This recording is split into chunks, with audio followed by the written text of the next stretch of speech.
Hi, welcome back to Econland academy. इस video में हम करने जा रहे हैं मनी एंड बैंकिंग बॉडी से related important fact and their timeline. बहुत ही इंपॉर्टेंट वीडियो है। हर किसी एग्जाम में, चाहे आप किसी भी इकोनॉमिक्स रिलेटेड एग्जाम की प्रिपरेशन कर रहे हो, यूजीसी नेट हो गया, आरबीआई ग्रेड बी हो गया, गेट हो गया, M economics entrance, CU CET, ऐसा कोई भी एग्जाम जिसमें इकोनॉमिक्स आती है उसमें आपको मिनिमम 2 to 3 क्वेश्चन 101% आपको देखने के लिए मिलेंगे इस पीडीएफ से। ठीक है, तो ध्यान से पढ़िएगा। शुरू करते हैं। First is pre independence bodies देखते हैं। सबसे पहले इंडिपेंडेंस से पहले हमारे पास क्या थे? प्रेसिडेंसी बैंक थे। ठीक है, प्रेसिडेंसी बैंक थे, 3 बैंक थे। कौन कौन से बैंक है हमारे पास? Number 1 is bank of Calcutta, जो बना था 1806 में, ओल्डेस्ट है 3 प्रेसिडेंसी बैंक में से, और इसको बैंक ऑफ बंगाल बोला गया इन 1809 after receiving royal charter. Number 2 पे है हमारे पास बैंक ऑफ बॉम्बे, 1840 को बना था। ठीक है, सेकंड प्रेसिडेंसी बैंक है और incorporate by royal charter. Third one is bank of Madras, ये 1843 को बनता है। इस तरह हमारे पास 3 प्रेसिडेंसी बैंक जो है देखने के लिए मिलते हैं before the independence of India. ठीक है, ये तीनों आपको याद होने चाहिए क्योंकि आगे जाके ये इकट्ठे होते हैं। Next is imperial bank of India. ये तीनों जो प्रेसिडेंसी बैंक है, 3 प्रेसिडेंसी बैंक्स आपस में मिलके मर्जर होके क्या बनते हैं? Imperial bank of India. ठीक है, 1929 में इनका मर्जर होता है। और इसका जो आइडिया था किसने दिया था? जॉन मेनार्ड केन्स, जिसकी हम थ्योरी पढ़ते हैं मैक्रो इकोनॉमिक्स की। उनकी एक बुक थी 1912 में publish, Indian currency and finance. कई बार बुक से भी क्वेश्चन पूछे जाते हैं, तो आपको याद रखना है Indian currency and finance book किसकी थी? जॉन मेनार्ड केन्स की थी। ठीक है, केन्स ने इसको खुद नाम दिया था इंपीरियल बैंक ऑफ इंडिया। उसके बाद बात करें, इंपीरियल बैंक ऑफ इंडिया काम क्या करता था? दोनों काम करता था। कॉमर्शियल बैंकिंग का भी काम करता था, जैसे कि आज बैंकिंग होती है। इसके अलावा सेंट्रल बैंकिंग वाले काम भी करता था, क्योंकि उस टाइम पे आरबीआई की कोई स्थापना नहीं हुई थी। तो इसकी वजह से दोनों काम इसको करने पड़ रहे थे। कब तक? अंटिल 1935। 1935 में हमारे पास क्या बन जाता है? आरबीआई। ठीक है, आरबीआई एक्ट 1935 बनता है। इससे पहले आरबीआई की हिस्ट्री को देखें तो हिल्टन यंग कमीशन जो 1926 में रिपोर्ट देता है, इसने रिकमेंड किया था to setting up a central bank for India, क्योंकि इंडिया के लिए कोई भी सेंट्रल बैंक उस टाइम पे नहीं था। इंपीरियल बैंक जो है उस टाइम तक ये काम किया करता था, पर हिल्टन यंग कमीशन ने कहा कि एक सेपरेट बॉडी बनाने की ज़रूरत है जो कि हमारे सेंट्रल बैंक के काम को कर सके। तो आरबीआई बनाया गया 1 अप्रैल 1935 को। ये क्वेश्चन बहुत बार एग्जामिनेशन में पूछा जाता है, आरबीआई की स्थापना कब होती है? 1 अप्रैल 1935, under the reserve bank of India act 1934। Act कौन सा है? 1934 का है। और बनता कब है आरबीआई? 1 अप्रैल 1935 में। उस समय पे ये क्या था? Privately owned share holder bank था, मतलब सरकारी बैंक नहीं है अभी तक, ये क्या है? प्राइवेट हाथों में ही है। ठीक है, इसका हेडक्वार्टर अगर देखें हम तो इनिशियली हेडक्वार्टर था कलकत्ता में, उसके बाद इसको शिफ्ट कर दिया गया टू बॉम्बे इन 1937। अभी तक इसका जो हेडक्वार्टर है कहाँ पे है? वो बॉम्बे में है, आजकल के मुंबई में। Then after 1935 the imperial bank lost its central bank. अब इंपीरियल बैंक क्या है? सेंट्रल बैंक वाले जो काम करने हैं वो छोड़ देता है। उसके बाद वो सिर्फ कमर्शियल बैंक के काम करता है, और सेंट्रल बैंक के काम जो है सारे किसके हाथ में आ जाते हैं? आरबीआई के हाथ में। देन पोस्ट इंडिपेंडेंस की बात करें तो पोस्ट इंडिपेंडेंस के बाद हमारे पास सबसे पहले काम इंडियन गवर्नमेंट क्या करती है? आरबीआई की नेशनलाइजेशन, मतलब आरबीआई को सरकारी बना दिया गया 1 जनवरी 1949 को। सरकारी बनने के साथ ही इसका जो फर्स्ट गवर्नर लगाया जाता है सीडी देशमुख को। ठीक है, देन बैंकिंग रेगुलेशन एक्ट भी इसी के साथ बनाया जाता है 1949 को। इसको पावर दी जाती है बैंकिंग को संभालने के लिए। ठीक है, तो बैंकिंग रेगुलेशन एक्ट का बनता है 1949 में। देन गोरवाला कमेटी बनती है 1952 में। ये कमेटी ज़्यादातर इसका जिक्र नहीं होता, पर ये कमेटी भी इम्पोर्टेंट है। क्यों? क्योंकि गोरवाला जो कमेटी है वो रिकमेंड करती है नेशनलाइजिंग द इंपीरियल बैंक, जो हमने 3 प्रेसिडेंसी बैंक को मिला के बनाया था, उसको नेशनलाइज कर दिया जाए और उसका नाम कर दिया जाए स्टेट बैंक ऑफ इंडिया।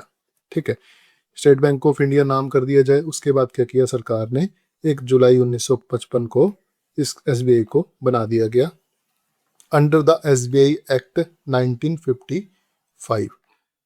1955 में इसके बाद इंपीरियल बैंक जो है वो बंद हो जाता है, उसकी जगह किसने ले ली, एसबीआई, जो अभी तक चल रहा है। ठीक है, आगे कुछ आरबीआई के बारे में डिटेल जानने की कोशिश करते हैं।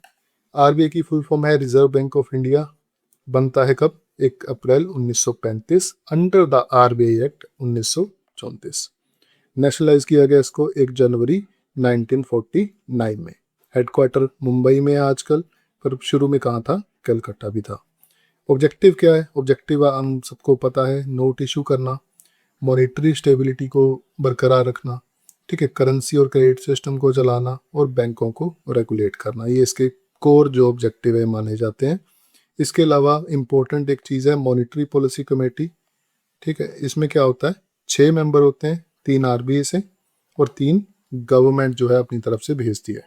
तो 6 मेंबर क्या करते हैं, हर 2 महीने बाद मिलते हैं और जायज़ा लेते हैं कि मार्केट में क्या चल रहा है, रेपो रेट को कितना करना चाहिए, बढ़ाना चाहिए, कम करना चाहिए। ठीक है, तो ये फैसला लिया जाता है हर 2 महीने के बाद by monetary policy committee in the RBI. हमको पता है कि आरबीआई के जो काम होते हैं वो बहुत सारे होते हैं, एग्रीकल्चर को बढ़ावा देना, ठीक है, मॉनेटरी स्टेबिलिटी लेके आना इकोनॉमी में, इसके अलावा करेंसी को फ्लक्चुएट ना होने देना, ये बहुत सारे ऑब्जेक्टिव होते हैं आरबीआई की। पर रिसेंटली देखा जाए तो पूरे वर्ल्ड इकोनॉमी में भी जो सेंट्रल बैंक है उनका एक जो ऑब्जेक्टिव है वो निकल के आता है सामने, जिसपे उनका पूरा फोकस होता है। सिमिलरली गवर्नमेंट ऑफ इंडिया ने भी आरबीआई को सिर्फ एक काम दिया है, कौन सा काम है वो, इन्फ्लेशन टारगेट का। ठीक है, अब आरबीआई का सबसे मेन ऑब्जेक्टिव है, कोर ऑब्जेक्टिव वो एक ही है, कौन सा है, इन्फ्लेशन टारगेट। उसके अलावा बाकी सारी चीजें वो क्या है, सेकेंडरी हैं।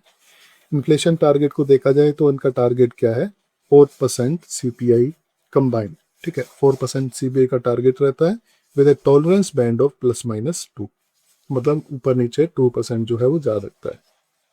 इसके अलावा एक और की फैक्ट की बात करें तो आरबीआई करेंसी इशू करता है, हमारे को पता है, पर करेंसी कौन सी इशू करता है, फ्रॉम 2 रुपीज एंड अबव। ठीक है, जो नोट्स हैं 2 रुपए से ऊपर, वो कौन इशू करता है, आरबीआई।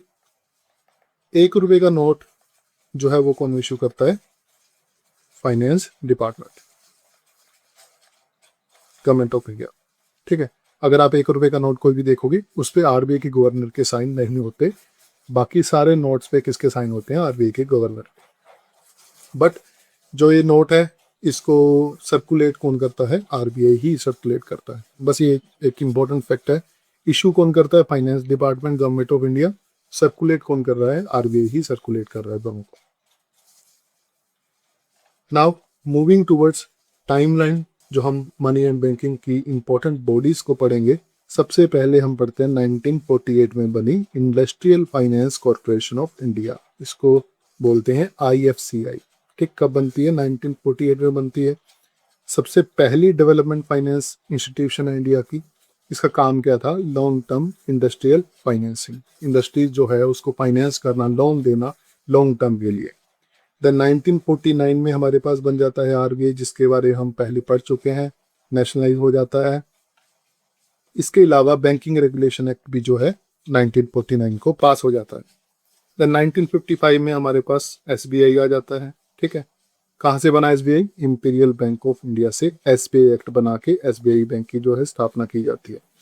1955 में एक और इम्पोर्टेंट बॉडी बनती है हमारे पास, आईसीआईसीआई, जिसको आजकल बैंक के नाम से जानते हैं हम, पर वो शुरू में बैंक नहीं था। वो क्या काम करता था, फुल फॉर्म भी यहाँ पे दी हुई है, industrial credit and investment corporation of India. नाम से हमारे को पता चल रहा है कि वो इंडस्ट्रीज को क्रेडिट देने का काम करता था। ठीक है, तो ये भी डेवलपमेंट फाइनेंशियल इंस्टीट्यूशन था, supporting private sector industrial enterprises.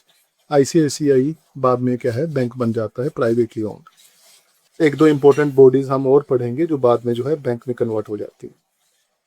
तो 1956 में हमारे पास बनता है एलआईसी। सबको पता है कि एलआईसी का काम क्या है, life insurance corporation of India, insurance corporation है।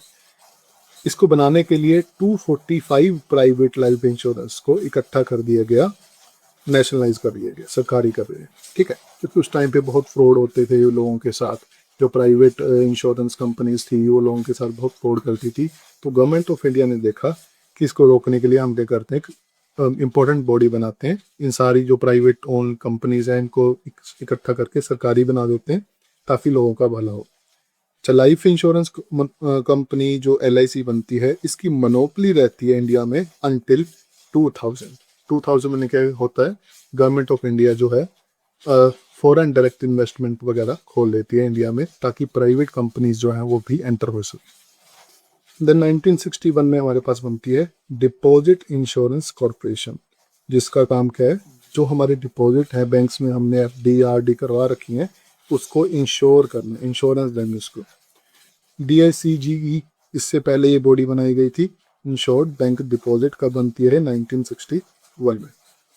आगे चलते हैं, 1963 में बनता है हमारे पास unit trust of India, UTI। ये भी गवर्नमेंट बॉडी है, कई बुक्स में इसको 1964 भी लिखा है, तो कंफ्यूज नहीं होना, 1963 भी हो सकता है, 4 भी हो सकता है, ठीक है, आंसर के हिसाब से आप देख सकते हो। India's first mutual fund institution, सबसे पहला इंस्टीट्यूशन जो म्यूचुअल फंड का था वो कब बना था, यूनिट ट्रस्ट ऑफ इंडिया, 1963 को। 1964 में एक और इम्पोर्टेंट बॉडी बनती है हमारे पास, industrial development bank of India, ठीक है, IDBI। आजकल आप देखोगे ये भी बैंक बन चुका है। IDBI की स्थापना की गई थी as a subsidiary of RBI, मतलब RBI का एक छोटा सा अंग था जो देखता था इंडस्ट्रियल फाइनेंसिंग इंस्टीट्यूशंस को।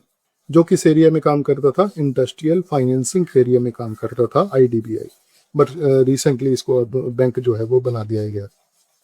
देन इन 1969 सबको पता है नेशनलाइजेशन होता है, 14 मेजर जो कमर्शियल बैंक्स है उनको सरकारी कर दिया जाता है, ठीक है। जो भी बैंक जिनका डिपॉजिट 50 करोड़ से ज़्यादा है उनको क्या कर दिया गया, सरकारी कर दिया गया, ताकि लोगों की जो है सहायता हो सके, ठीक है, रूरल एरिया में ब्रांचेस ओपन हो सके। 1969 में हमारे पास एक और बॉडी आती है, national institute of bank management Pune. यहाँ पे क्या होती है, जो बैंकिंग सेक्टर में जो रेगुलेटरी बॉडी में हमारे ऑफिसर्स होते हैं उनकी ट्रेनिंग वगैरह जो है या फिर रिसर्च जो है यहाँ पे की जाती है। RBI का ऑटोनोमस इंस्टीट्यूट है, RBI का इंस्टीट्यूट है सरकारी, और banking research, training and consultancy, ठीक। 1965 में हमारे पास आते हैं regional rural banks. Regional rural bank का जो है वो एक्ट के अंडर बनाए गए थे। एक्ट कौन सा था, RRB एक्ट 1976, ठीक है। एक्ट जो है एक साल बाद में बनता है, पर RRB की हम स्थापना जब बोलते हैं तो 1975 को ही बोलते हैं, क्योंकि पहला RRB जो है वो लॉन्च कर दिया गया था 1975 में, to extend credit to rural या फिर एग्रीकल्चर सेक्टर। ज़्यादातर ये ग्रामीण बैंक जो आप बोलते हो गाँव में, तो वो RRB ही होते हैं। नेक्स्ट इज 1978 को deposit insurance and credit guarantee corporation, ठीक है, बनाई जाती है।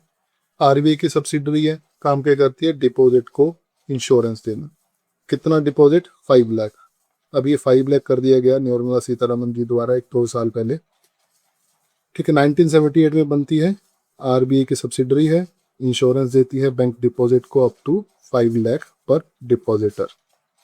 देन 1980 में क्या होता है, एक और वेव होती है जिसमें हम 6 और प्राइवेट बैंक को क्या कर देते हैं, सरकारी कर देते हैं। तो it is second wave of bank nationalisation, जिसमें प्रायोरिटी सेक्टर लैंडिंग, जिसको PSL नॉर्म्स भी हम बोल देते हैं, उसको रेज किया गया 40%, ताकि जो हमारे पिछड़े वो सेक्टर, एजुकेशन है, रूरल एरियाज हैं, एग्रीकल्चर है, तो ऐसे सेक्टर्स में क्या है, लोन प्रोवाइड किए जा सके, इसलिए प्रायोरिटी सेक्टर लैंडिंग नॉर्म्स जो है वो बनाए गए, ठीक है। 40% होते हैं नॉर्मल बैंकिंग के केस में, पर कई बैंक्स में ये 75 भी होते हैं, ठीक। जैसे हम RRB की बात करें तो इसमें ये 75 हमारे को देखने को मिलते हैं।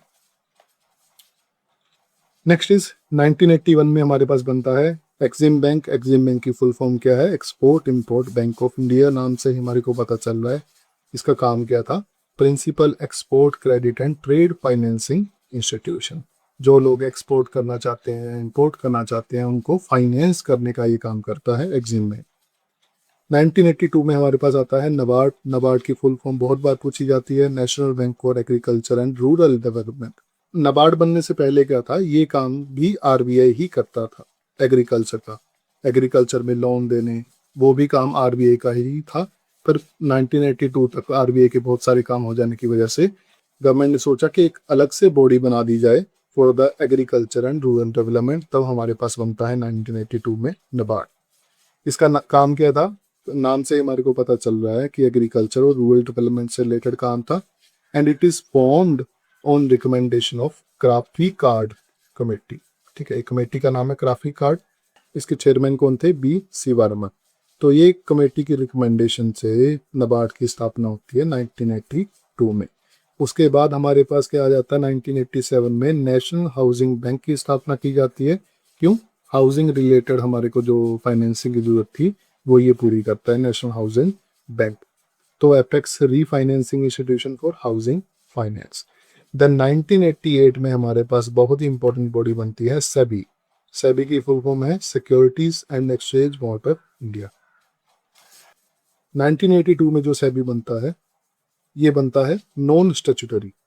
इसके ऊपर कोई पावर नहीं है, यहाँ पे कोई पावर्स नहीं इसको दी हुई, बस ये एक नाम की बॉडी बना के रख दी गई to regulate the securities market. Security market को हम बोलते हैं कैपिटल मार्केट। ठीक है, कैपिटल मार्केट का रेगुलेटर कौन है? सेबी है। देन 1990 में हमारे पास बनता है small industrial development bank of India, जिसको बोलते हैं सिडबी। अब नाम से हमारे को पता चल रहा है इसका काम क्या होगा? स्मॉल इंडस्ट्रीज को फंड देना। Setup on 2 April 1990 as a IDBI subsidiary. IDBI का ही छोटा पार्ट था फॉर MSME फाइनेंसिंग। 2000 में इसको अलग कर दिया गया IDBI से।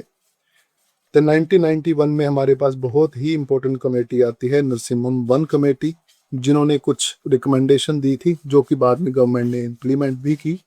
इनकी रिकमेंडेशन क्या थी? ज़्यादातर लिबरलाइजेशन, प्रूडेंशियल नॉर्म्स बैंक्स के लिए, देन रिड्यूस्ड गवर्नमेंट कंट्रोल। तो ये सारी जो रिकमेंडेशन है गवर्नमेंट ने अच्छे से मानी। देन 1992 में जो सेबी हमने सिर्फ कागजों में बनाई थी उसको क्या कर दिया गया? Statutory status. अब ये स्टैट्यूटरी स्टेटस देने की जरूरत क्यों पड़ी? क्योंकि 1992 में हमारे पास बनता है हर्षद मेहता स्कैम। ठीक है, 1992 में हमारे पास आता है हर्षद मेहता स्कैम, जो कि कैपिटल मार्केट से रिलेटेड था, स्टॉक मार्केट से रिलेटेड था। ठीक है, तो वो स्कैम आने के बाद देखा गया कि सेबी के पास तो कोई पावर ही नहीं है उसको कैप्चर करने के लिए। तो उसके बाद 1992 में गवर्नमेंट ऑफ इंडिया ने सेबी को जो है स्टैट्यूटरी स्टेटस दे दिया। अभी सेबी के पास बहुत ज़्यादा पावर्स जो है वो दे दी गई। देन 1992 में एक और चीज़ बनती है नेशनल स्टॉक एक्सचेंज NSE, जो कि कहाँ पे है? दिल्ली में। बॉम्बे में कौन सी है? BSE, बॉम्बे स्टॉक एक्सचेंज, जो कि एशिया की सबसे ओल्डेस्ट स्टॉक एक्सचेंज है। अगर आप देखोगे दोनों में से एक हो गई हमारी NSE, एक हो गई हमारी BSE। ठीक है, BSE क्या है? ओल्डेस्ट है। NSE क्या है? न्यूएस्ट। NSE न्यूएस्ट है, इसकी वजह से NSE बहुत मॉडर्न है। ठीक है, NSE क्या है? बहुत मॉडर्न है, इलेक्ट्रॉनिक चीज़ें बहुत ज़्यादा यूज़ करती हैं, जबकि BSE इस मामले में पिछड़ चुकी है NSE से। तो रिसेंटली NSE का IPO भी आने वाला है, एक इस साल या फिर अगले साल में आ जाएगा, राइट।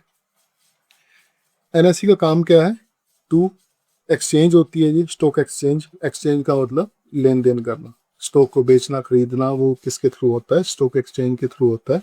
तो ये बहुत बड़ी बड़ी स्टॉक एक्सचेंजेस हैं इंडिया में, 2 ही बड़ी हैं, बाकी सब छोटी छोटी हैं। जैसे आपने पंजाब में लुधियाना में है, कलकत्ता में है, तो ऐसी छोटी एक्सचेंजेस भी हैं, पर बड़ी कौन सी हैं? NSE and BSE। NSE कहाँ पे है? दिल्ली में। BSE कहाँ पे है? बॉम्बे में। तो 1993 में क्या होता है कि प्राइवेट सेक्टर बैंक को परमिशन दे दी गई RBI के द्वारा कि आप बैंक जो है एस्टेब्लिश कर सकते हो। तब हमारे पास बैंक आते हैं ICICI bank and HDFC bank. ये हमारे को देखने को मिलते हैं कब? 1993 में। अब याद करो कि 1991 में हमारे पास LPG रिफॉर्म भी आ रहे हैं। ठीक है, लिबरलाइजेशन, प्राइवेटाइजेशन एंड ग्लोबलाइजेशन। तो उसी के संदर्भ में आगे जाके जो प्राइवेट इंस्टीट्यूशन है उसको खोलने की आज़ादी दी गई इन द बैंकिंग सेक्टर। 1996 में हमारे पास आता है NSDL, इसकी फुल फॉर्म है national securities depository limited. India की पहली सिक्योरिटी डिपॉजिटरी है। सिक्योरिटी डिपॉजिटरी क्या होती है? जब भी आप कोई शेयर बेचते हो, खरीदते हो, तो वो शेयर जो है वो एक डीमैटेरियलाइज्ड फॉर्म में होता है, उसको बोलते हैं डीमैट अकाउंट। आजकल जैसे ग्रो पे, ज़ेरोधा पे आप अकाउंट खोलते हो for the stock market trading, उसमें क्या होता है कि एक डीमैट अकाउंट आपका खोला जाता है, जिसको बोलते हैं डीमैटेरियलाइज्ड अकाउंट। ठीक है, तो उस अकाउंट का जो लिंक किया जाता है किसी डिपॉजिटरी से, जैसे NSDL है यहाँ पे, नेशनल सिक्योरिटी डिपॉजिटरी लिमिटेड। तो आपने जो भी शेयर बेचा खरीदा वो आपके नाम पे रजिस्टर कहाँ पे होता है, उसका जो डाटा है सारा कहाँ पे जाता है, वो NSDL या फिर नीचे जाके CDS है। ठीक है, ये 2 डिपॉजिटरीज हैं इंडिया की जो मेजर। देन 1998 में हमारे पास आती है नरसिम्हम कमेटी 2। जैसे नरसिम्हम 1 आई थी वैसे ही नरसिम्हम 2 आई है।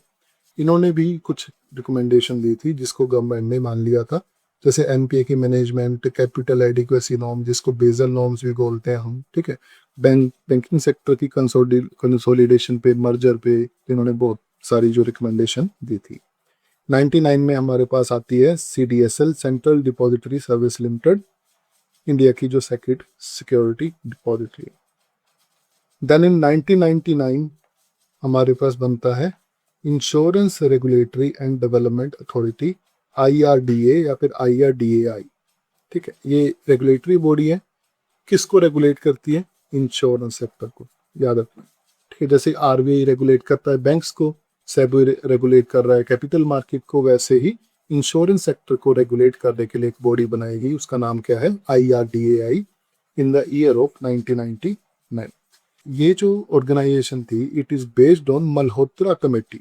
ठीक है, तो कमेटी भी आपको याद हो रही है साथ के साथ कि किस कमेटी की रिकमेंडेशन पे बनाई गई थी? मल्होत्रा कमेटी की रिकमेंडेशन पे बनाई गई थी। और इसका हेडक्वार्टर कहाँ पे है? हैदराबाद में। देन 1999 में एक और चीज आती है हमारे पास, फॉरेन एक्सचेंज मैनेजमेंट एक्ट। किससे रिलेटेड होगी? फॉरेन के एक्सचेंज से। ठीक है, जो आप डॉलर रुपीज जो है एक्सचेंज करवा रहे हो, उससे रिलेटेड जो रेगुलेशन है वो लाई गई। कौन करता है इस पे काम? RBI। ठीक है, क्योंकि सारा काम जो है फॉरेन एक्सचेंज का RBI के पास में। इसने पुराना एक नियम होता था फेरा, उसको रिप्लेस कर दिया, तो अभी तक यही चल रहा है, FEMI चल रहा है। फॉरेन एक्सचेंज को गवर्न करता है, ट्रांजैक्शन कोई इलीगल ट्रांजैक्शन ना हो, लिमिट डिसाइड करता है कि एक इंडिविजुअल कितना जो पैसा है वो अब्रॉड में भेज सकता है, वहां से कितना मंगवा सकता है। तो ये सारी चीजें जो है ये FEMA के अंदर देखी जाती हैं। देन 2003 में हमारे पास आता है PFRDA, जो किसको रेगुलेट करता है? ये भी रेगुलेटरी बॉडी है, pension fund regulatory and development authority. तो जैसे आप कोई भी एक गवर्नमेंट एग्जाम क्लियर करके टीचर या फिर प्रोफेसर बनते हो, तब आपका अकाउंट खोला जाता है NPS। ठीक है, नेशनल पेंशन स्कीम जिसको हम बोलते हैं। अब नेशनल पेंशन स्कीम का जो अकाउंट है उसको रेगुलेट कौन करेगा? किसके पास होता है? PFRDA के पास। ठीक है, pension fund regulatory development authority. आपका सारा पैसा PFRDA में जाएगा। PFRDA उस पैसे को स्टॉक मार्केट या फिर कुछ ऐसी स्कीम्स जो है वो चलती हैं, 3-4 फंड है, उसमें लगाता है। पेंशन फंड ही होते हैं, उसमें लगाता है। तो आपको जब आप रिटायर होते हैं आपको पैसा जो मिलेगा। प्राइवेट जो लोग हैं वो भी इसमें पैसा लगा सकते हैं, पेंशन फंड में, NPS में। ठीक है, उनकी अलग रेगुलेशंस होती हैं। कब बनाया गया था? 2003 को। Regulates pension sector and national pension system, इसके अधीन आता है सारा कुछ। पूरे इंडिया में जितने भी गवर्नमेंट एम्प्लॉई हैं जिनको OPS नहीं मिल रहा है, ओल्ड पेंशन स्कीम के अंदर जो नहीं आते हैं, 2004 के बाद जो एम्प्लॉयज़ हैं वो सारे किसके अंदर आते हैं? NPS के अंदर। इनका सबका पैसा कहाँ के पड़ा हुआ है? PFRDA में। तो PFRDA उसको रेगुलेट करने का काम करता है। 2004 में हमारे पास आता है नेशनल पेंशन सिस्टम, जिसपे जो गवर्नमेंट एम्प्लॉय होंगे उनको NPS के अंदर काउंट किया जाएगा, उनको ओल्ड पेंशन स्कीम जो है वो नहीं मिलेगी। ओल्ड पेंशन स्कीम कितनी होती थी? 50% of your salary, last salary, जितनी भी आप लास्ट सैलरी निकालते हो अपनी रिटायरमेंट के टाइम पे, उसकी 50% आपको पेंशन जो है वो शुरू हो जाती थी। पेंशन शुरू हो जाती थी, उसके ऊपर DA भी आपको मिलता है, DNS अलाउंस। ठीक है, इन्फ्लेशन के साथ। फिर आजकल क्या है, अभी क्या है, 2004 के बाद जितने भी गवर्नमेंट एम्प्लॉई हैं उनको सभी को क्या मिलता है? NPS। उनके पास से 10% उनकी इनकम का कटता है। ठीक है, 14% गवर्नमेंट डालती है, दोनों को मिला के PFRD में आपका पैसा चला जाता है हर मंथ, और वहाँ पे लगा रहता है वो, वहाँ पे वो ग्रो होता रहता है। जब आपको जरूरत है आप उसको निकाल सकते हो। ठीक है, तो ये हो गया हमारा NPS। कब बना था? 2004। 2008 में बनता है हमारे पास NPCI, national payment corporation of India. बहुत इंपॉर्टेंट ऑर्गेनाइजेशन है। क्या काम करती है? सारे जो अपने मनी के रिलेटेड काम है, UPI हो गया, रुपे क्रेडिट कार्ड सिस्टम जो लेके आए हैं, IMPS हो गया, नेफ्ट या RTGS हो गया, ये सारे सिस्टम किसने बनाए हैं? NPCI ने। कब बनी है जी? 2008 में। अम्ब्रेला ऑर्गेनाइजेशन है, सभी काम करती है ये, UPI से लेके NEFT, RTGS सारे काम जो है पेमेंट के रिलेटेड NPSAI बॉडी करती है। देन इन 2013 जो हमारा PFRD है, pension fund regulatory development authority, उसको क्या मिल जाता है, स्टैट्यूटरी स्टेटस, मतलब उसको स्टैट्यूटरी ऑर्गेनाइजेशन बना दिया जाता है। अब ये रेगुलेटर बन जाता है कब, 2013 में, by the PFRD act 2013।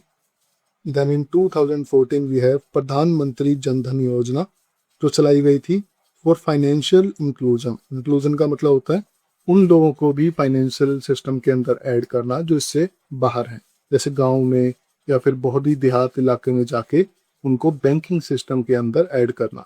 Zero balance account खोले गए थे जनधन योजना के अंदर ताकि उनको बैंकिंग की सुविधाएं जो है वो मिल सके। इसी से हमारा बनता है जैम, जे से जनधन, ए से आधार, एम से मोबाइल। जनधन खाता खोला गया बैंक में, आधार कार्ड बनाया गया और मोबाइल, इन तीनों को मिला के गवर्नमेंट ऑफ इंडिया ने फाइनेंशियल इंक्लूजन का जो टीचा है इनको प्राप्त किया। जैम इसको ट्रिनिटी भी बोलते हैं, ट्रिनिटी, ठीक है, जिसमें तीन चीजें हमने जोड़ दी हैं, जनधन खाता, आधार, मोबाइल। इसकी वजह से लोगों को काफ़ी सारी सहूलतें जो है वो मिल रही हैं, जो भी स्कीम्स हैं उनका पैसा उनके डायरेक्ट अकाउंट में आ रहा है, तो ये सारी सुविधाएं जो है इनके तहत इसको दी जा रही हैं। then in 2015 we have मुद्रा योजना। मुद्रा की फुल फॉर्म है micro unit development and refinance agency. इसमें क्या होता है, माइक्रो एंटरप्राइज लोन दिए जाते हैं। लोन के डिफरेंट नाम है, सबसे छोटा शिशु है, उसके बाद किशोर है, उसके बाद तरुण कैटेगरी है, जिसमें आप 50,000, 1 लाख, 5 लाख ऐसे जो है छोटे छोटे लोन जो है वो दिए जाते हैं।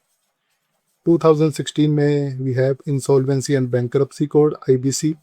IBC का काम क्या होता है, इंसॉल्वेंसी रेजोल्यूशन फ्रेमवर्क का। In 2016 we have monetary policy committee, ठीक है। मॉनिटरी पॉलिसी कमेटी में 6 मेंबर है, आपको पहले ही बता दिया गया था, हर 2 महीने बाद मिलती है। रेपो रेट वगैरह जो है उसको देखा जाता है, कुछ नया ऐड करना है, कुछ को डिक्रीज करना है, इंक्रीज करना है, अकॉर्डिंग टू सर्कमस्टांसेस वो देखा जाता है। नाउ फाइनेंशियल सेक्टर रेगुलेटर्स देख लेते हैं जल्दी जल्दी। आरबीआई किसका रेगुलेटर है, बैंकिंग एंड मॉनिटरी पॉलिसी का। एस्टेब्लिश हुआ था 1935 में, हेडक्वार्टर है मुंबई में। सेबी सिक्योरिटीज या फिर कैपिटल मार्केट का रेगुलेटर है, 1988 को बनाया गया था, 1992 को इसको स्टैट्यूटरी स्टेटस पावर्स जो है वो दे दी गई। हेडक्वार्टर है इसका भी मुंबई में। IRDAI इंश्योरेंस का रेगुलेटर है, इंश्योरेंस सेक्टर का, 1999 में बनता है, इसका हेडक्वार्टर है हैदराबाद में। Then we have PFRDA, pension sector का रेगुलेटर है, 2003 में बनता है, पर इसको जो एक्ट बनता है वो कब बनता है, 2013 में। इसका हेडक्वार्टर है न्यू दिल्ली में। Then we have NABARD agriculture और रूरल क्रेडिट का रेगुलेटर माना जाता है, कब बना था, 1982 में, हेडक्वार्टर है मुंबई में। Then we have insolvency and bankruptcy board of India, इसका किसका रेगुलेटर है, इंसॉल्वेंसी एंड बैंकरप्सी का, कब बना था, 2016 में, हेडक्वार्टर कहाँ पे है, न्यू दिल्ली। तो ये कुछ रेगुलेटरी बॉडीज हैं जो आपको याद होनी चाहिए, कब बनी थी, इसका हेडक्वार्टर कहाँ पे है और किस चीज में ये काम करती है। Now let's move on to some MCQs। The imperial bank of India was formed in which year by merging the 3 presidency rank. सबसे पहले आपको बताना है कि इंपीरियल बैंक ऑफ इंडिया कब बना था, जिसमें 3 जो हमारे बैंकिंग सेक्टर है, जिसमें 3 हमारे प्रेसिडेंसी बैंक है, उनको मिलाया गया था। तो इसका सही आंसर है ऑप्शन नंबर B, 1929 को। तो 1929 को बनता है हमारा imperial bank of India. Question number 2 is who first suggested the name imperial bank of India. किसने सजेस्ट किया था इंपीरियल बैंक ऑफ इंडिया का नाम, तो किया था जॉन मेनार्ड केन्स ने। Then we have RBI was nationalise in which year, ये सबको पता है, 1949 को RBI नेशनलाइज किया गया था। अगर डेट भी बतानी है तो 1 जनवरी 1949। Question number 4 is which committee recommended renaming the Imperial Bank of India as the State Bank of India। तो इनमें से कौन सी कमेटी थी जिन्होंने नाम रिकमेंड किया था state bank of India, it is Gorwala committee. Next we have NABARD was established based on the recommendation of which committee। NABARD किसकी कमेटी पे बनाया गया था, it is CRAFICARD committee, जिसको शिवारमन कमेटी भी बोलते हैं। Next we have SEBI was given statutory power in which year. आपको मैंने बताया था 1992 में होता है हर्षद मेहता स्कैम, उसके बाद सेबी को क्या दे दी गई थी, पावर्स, 1992। क्वेश्चन नंबर 7 इज, ये दो क्वेश्चन का जो जवाब है आप कमेंट बॉक्स में दीजिएगा। IRDAI, insurance regulatory development authority of India, was set up based on the recommendation of which committee? Narasimham, Malhotra, Dorwala या फिर ओएसिस रिपोर्ट। इनमें से किस कमेटी के बेसिस पे IRDAI बनाई गई थी? Last one is, which organisation operates UPI and RuPay in India? RBI operate करता है, सेबी करता है, NPCI या फिर IBBI? ये दो क्वेश्चन के जवाब आप कमेंट बॉक्स में दीजिएगा। So thank you all for joining this session with me. I hope आपको ये टाइमलाइन जो है इम्पोर्टेंट समझ में आई है। बाकी PDF के लिए आप जो है डिस्क्रिप्शन में एक लिंक दिया गया है, उसको ज्वाइन कर सकते हैं, वहाँ पे मैं इसकी PDF आधी डाल दूँगा। If you have any kind of doubt या फिर कोई आपको टॉपिक नहीं आता है, आप चाहते हैं कि मैं उस पर वीडियो बनाऊँ, तो प्लीज़ कमेंट बॉक्स में आप लिख सकते हैं। इसके अलावा अगर आपको जो कंटेंट है वो अच्छा लग रहा है तो आप मेरे चैनल को सब्सक्राइब भी कर सकते हैं। Okay then, I will see you in the next video.